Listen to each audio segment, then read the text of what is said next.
Kayo ang itatanong ko ngayon. Diba? Kung naranasan nyo na saksakin ng kitchen knife ng iyong pinakasalan na nakaharap yung panganay mo, yung anak mo. Diba? So, win-win solution ang paghihiwalay kaysa naman mapatay ka or mapatay mo siya.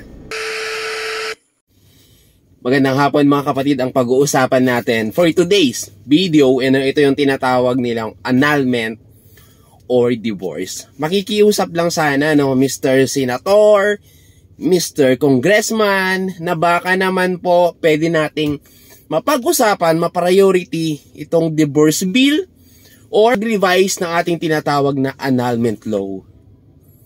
Kasi mga kapatid, sa mga hindi nakakaalam, no, magkano ba ang gagastusin ng isang tao pag mag-file ng annulment, aabot yan mga kapatid ng 200 to 300,000 sa isang normal, sa isang or sumasahod lang ng minimum per day.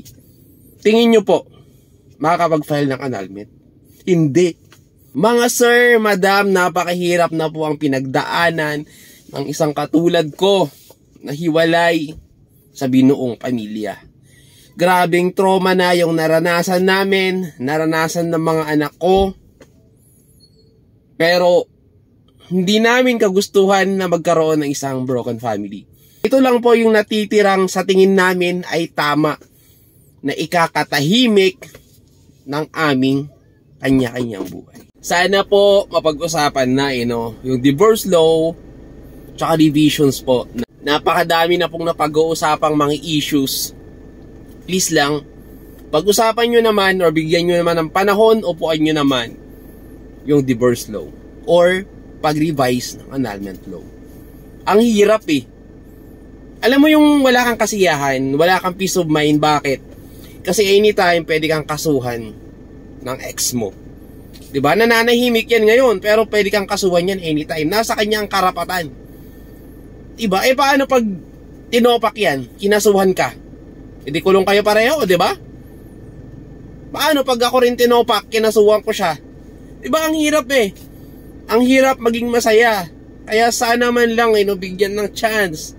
Bigyan niyang panahon ng ating mga mambabatas na pag-usapan na i-revise or ipasa tong divorce law. Kawawa kami. Kawawa na, di ba? Inuusig kami na namumuhay ng kasalanan. Inuusig kami. Diba? Pinagsasabihan kaming walang kwenta.